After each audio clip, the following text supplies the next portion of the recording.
Good morning all of you. Welcome to KANISHKA IAS Academy. This is Saideshwar Rao, faculty in history. Today we will take up a new topic called HUIEN song. He was second Chinese traveler who visited India. He came to India in 7th century AD. He was contemporary of Harshavardhana.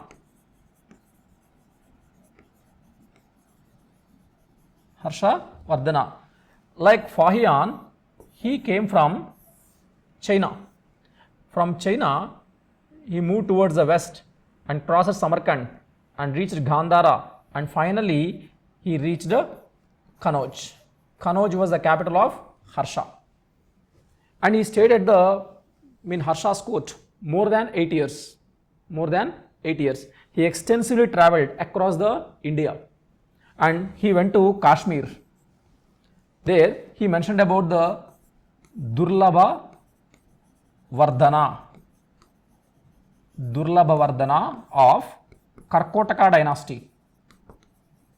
Durlabha Vardhana, he was the founder of Karkotaka dynasty. And he was contemporary of Harsha, and from north he went to Deccan. By that time, Deccan was ruled by the Badami Chalukyan ruler Polity II, and he gave references about the South India. Here this Kanchi region was ruled by the Pallavas. The ruler was Narasimhavarma I. Narasimhavarma I. And even he went to eastern coast, that is Andhra Pradesh. It was ruled by the Vengi ruler Kubja Vishnuvardhana. In exam, they will give the question regarding the contemporaries. Which of the following Indian ruler was contemporary of HUIEN song? It's not only Harsha, even the Pulakesi II, Narasimhavarma I, as well as the Kubja Vishnuvardhana. Now, your HUIEN song, when he was in India, his experiences were written in an account called CU Key. CU Key. In this, he mentioned about the Harsha's administration. Harsha's administration. And Harshavardhana, he was such a benevolent ruler like the Ashoka. And how Ashoka established the hospitals, rest houses, planted trees, in the same way, he also built the rest houses, constructed viharas and stupas. Like Mauryans, he had taken up the royal tours. Though he had taken the forced labor was also paid. Forced labor was also paid. It is also an interesting thing. He had not imposed any new taxes. From CUK we are getting this information. And one more interesting thing is, your Harshavardhana, he established a new department called Department of Records. Department of Records. And it is nothing but Nilopitu, which maintain the record of good and bad events in the society. Good and bad events in the society. Now, your Harshavardhana's administration, to some extent, it was harsh.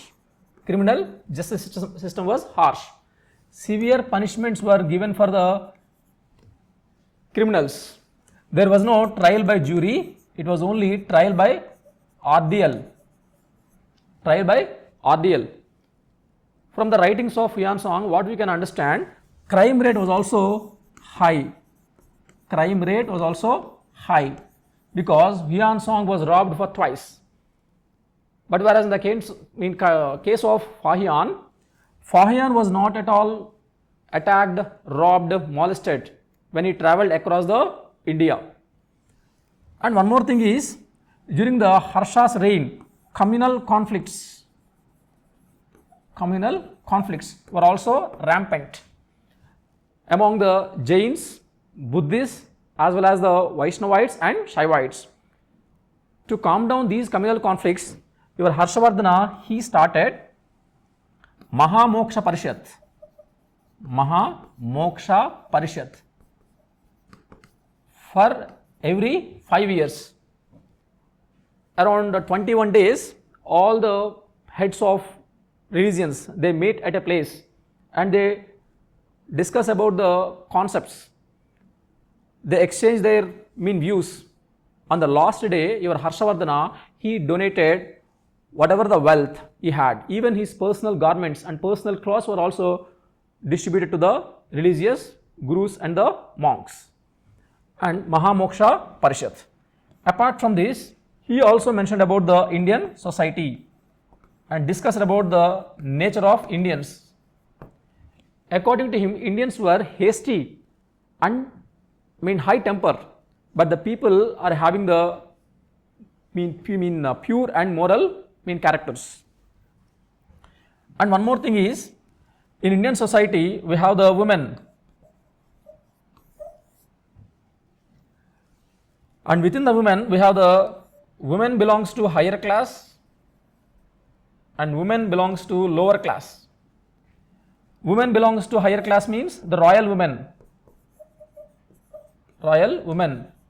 Sister of Harshavardhana is Rajasri, and Rajasri, she involved in the important ceremonies along with the Harshavardhana. That itself indicates that royal women enjoyed certain political freedom and the liberty.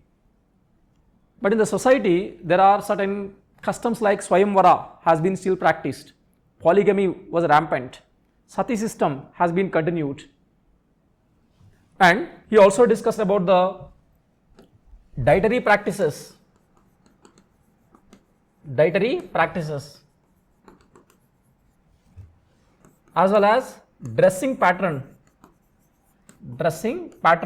of Indians. Dressing pattern of Indians. And he mentioned that India became the sink of gold and silver, which indicates the booming international trade. Booming international trade.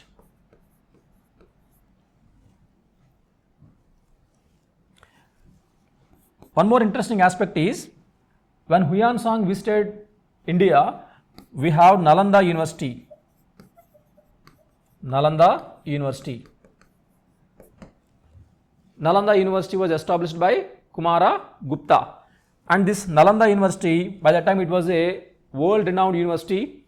Students from the Southeast Asia, Central Asia, West Asia, they flocked to Nalanda University and they joined in this university. Around 10,500 students were provided free boarding and lodging facilities. To taught these 10,500 students, around 1,500 professors were appointed. They taught 64 subjects. They taught 64 subjects to the students in Nalanda University. So these are the interesting aspects mentioned by Huian Song in his work CU Key. It will be useful for your prelims exam. Thank you.